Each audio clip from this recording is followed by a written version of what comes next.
Thank you very much. And yes, so I'm going to talk about the 5 pillars of industrial insect farming project development with a focus on black soldier fly. A lot of the things I'm going to say are going to be a confirmation of what the other excellent speakers' message was, but I think from maybe a slightly different viewpoint to help clarify this process of developing an industrial insect farming project. Before we jump to the presentation, a few words about myself. My name is Yoav Shmulevich. I'm originally from Israel, but I lived for many years in South Africa. And in South Africa, I founded Insect Projects, my consultancy company. For many years, I worked in the anaerobic digestion industry, biogas, and in 2017, I was hired to be the head project manager of AgriProtein, the first company in the world to start industrial insect farming. That was my connection to the insect world. And Insect Projects is an engineering consultancy company. And what we do, we offer engineering services that is classic engineering, only tailored for black soldier fly. So doing a layout, doing a process flow diagram, mass and energy balance, equipment list, operating procedures, etc. Support with project development, so that's helping identify the best feedstock, identify a location, identify your products, help with business planning, regulatory applications, etc. And project management, that is basically controlling the time, the budget, and the deliverables of a project. And in the last 6 years, I've worked with over 40 companies, including some of the major players in the industry, in over 20 countries, almost in all continents. Insect Project is a one-man show, but I'm not alone. I have a wide network of technology providers, research institutes, academic researchers, etc. So before we go to the 5 pillars, just to make sure we're on the same page, what is a project? A project has the 3 characters of clear deliverables, clear budget, and a clear schedule, start and end date. And for example, your project can be to develop a project. In this case, your deliverables is to reach a financial close, to secure the money for the project. That's project development. That's what I'm going to focus on in this presentation. The more classic example is that your project is to build an insect farm, to build a project. Then your target will be to reach a certain throughput and produce certain quality and quantity of products, for example. What is an industrial insect farm? Well, quite clear. The function is to process feed or waste, but waste is actually a resource, but let's say waste, into animal products. In our case, the animal is an insect or a black soldier fly. The characters of an industrial insect farm, roughly speaking, is that it's a continuous operation. So it's not just operating here and there, it's continuous. It has some automated features. It's commercial, so the purpose is to produce product and sell them for a profit. And a certain scale, that it needs to be a medium to a large scale. And this is not cast in stone, but we're more or less talking about something above 10 to 50 tons per day. More above 50 tons per day, you start to be commercial. Currently, we have about 5 projects, large-scale industrial insect farm projects in operation. We have about 5 under constructions, and there's many non-industrial insect farms around the world that are maybe small or just not continuous or just not commercial, but that is the situation. So what are the 5 pillars of industrial insect project farming development? So the 5 pillars are location, feedstock, process and technology. And the process is how the process flows, and the technology is the equipment and the machinery that enables this process. We have the products and the commercial aspect. So these are the 5 pillars. If I had to choose one pillar out of these 5, even though I think they're all equivalent, but if I have to choose one, I would say the feedstock is the most important one, and we'll explain later. And the project developer work is really to balance these 5 pillars when he developed the project, always working on all of them when they balance with each other. And in order to explain the 5 pillars, the best way to explain each pillar is by explaining its connection with the others. So that's what I will do in the following slides. So let's start with the location. Pretty clear is where you are or where the project is. Interesting to note that most insect farms location is actually where the project developer, the person, is living. Usually they like to build their project in their neighborhood, in their city, or at the very least at their country. And to start explain the location pillar, we will talk about its connection with the others. So what is the connection between your location and your feedstock?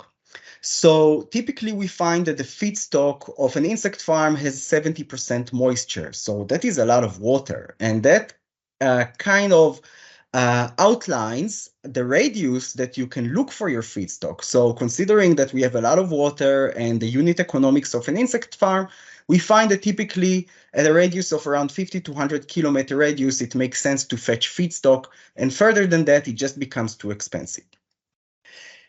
What is the connection between your location and your technology? Well, very strong connection here. So your location has certain ambient weather, ambient conditions, and we know that the HVAC is, in most insect farms, is the largest capital and operational expenditure of the project, the first or the second biggest.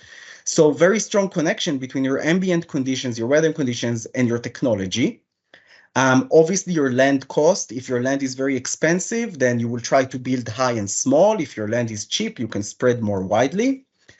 And your local EPC, very strong connection between your location and your technology is your EPC. EPC stands for engineering, procurement, and construction. So you can get help from international companies, but eventually someone will have to do the engineering for your specific location, someone who knows the local standards and regulation. The procurement, someone locally will have to receive all the equipment that you get.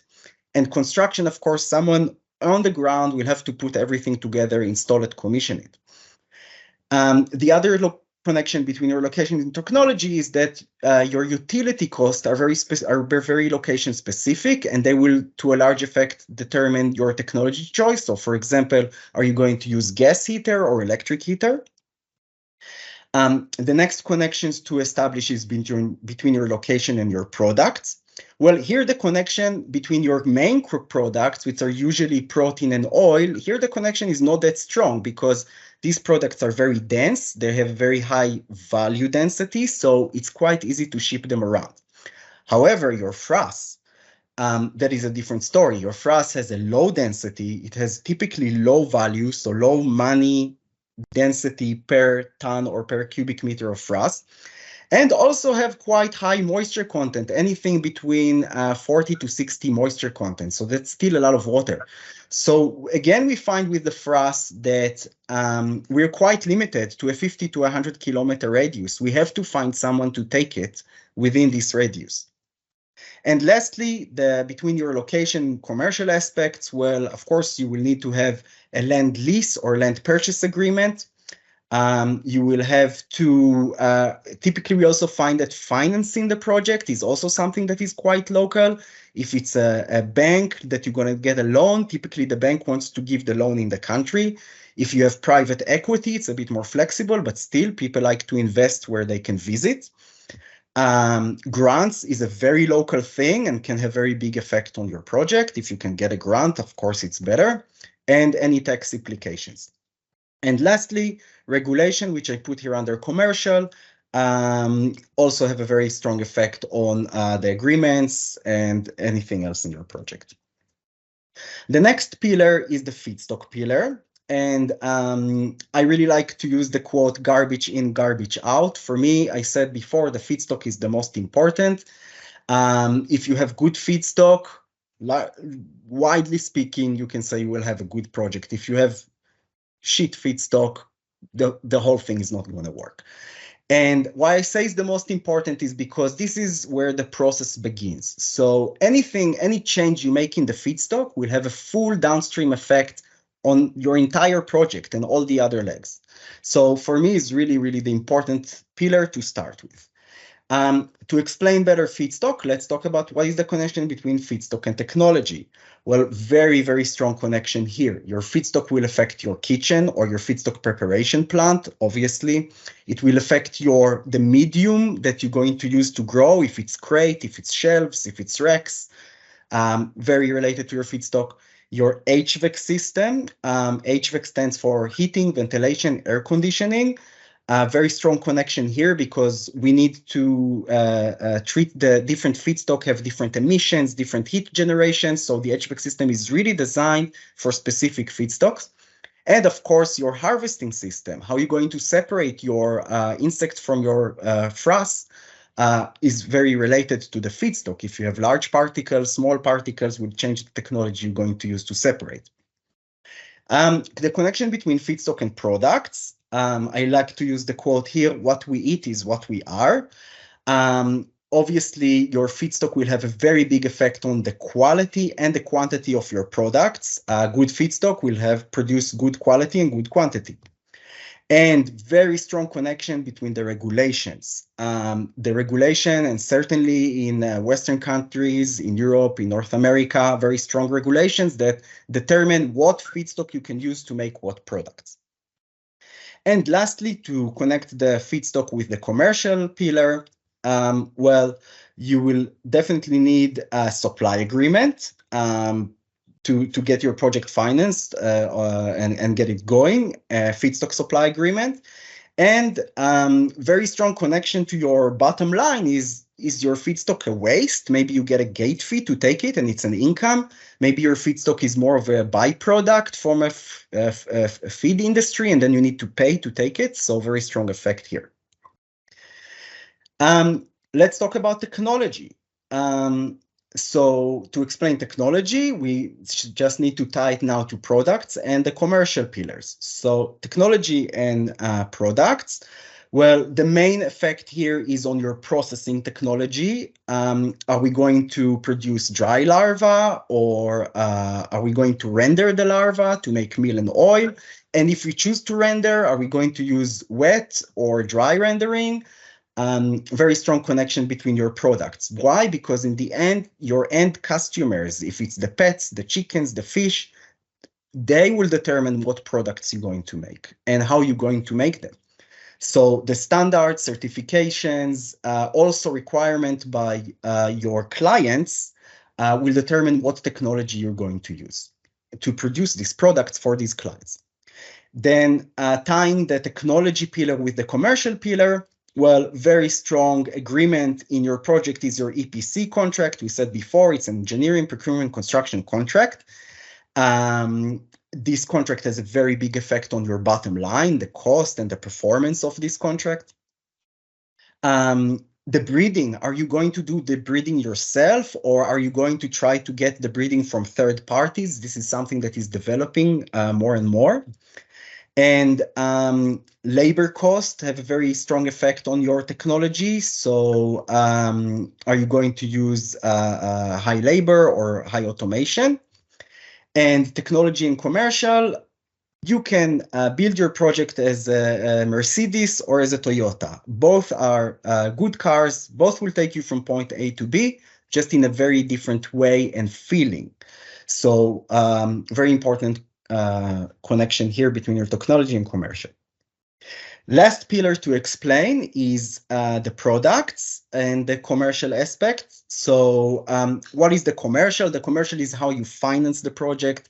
It's all the contracts related to your project, your supply agreement, your offtake agreement, your lead agreement, your engineering, procurement, construction agreements. So what is the connection between products and commercials? Well, very obvious effect. Your product offtake agreement will is a very, very important contract in your project and will determine the bottom line profitability. The product is where it all ends. So if the feedstock is where it all starts and have a full effect downstream, the product have a full effect upstream. So any change in your product might affect the process, the process design, the feedstock that you choose, and anything in the project. And then lastly is that what we find in most projects, almost all around the world, if you look at the business plan, the cash flow model, the projects are most sensitive to the product price. Very, very strong connection here between your products and the commercial aspects of your project. Then to finish off, how do we balance all these pillars together? So my recommended methodology is to put anchors in your project development, and I will explain. You try to anchor as many pillars as you can, so you can work out the other pillars. Why? Because we have these 5 pillars, 5 unknowns in the project, and so we have this equation to solve with 5 unknowns. This is mathematically, it's very, very hard to solve such an equation. So we try to anchor some of these unknowns and then work out the others. So I'll just give a few examples. For example, Mr. X, he wants to build a project in his neighborhood, so he can anchor the location pillar. Now that he anchored the location pillar, he knows that he can look for feedstock in a 50 to 100 kilometer radius, so now he can anchor the feedstock pillar. Then he can work out the other pillars, so the technology needs to suit the location and the feedstock that he found, and the product and the commercial will follow. Another example is company Y that was very lucky to secure a good offtake agreement. So they can anchor the product pillar. And now once they anchor that pillar, they can, they know they're quite flexible with their location because they can ship their product around.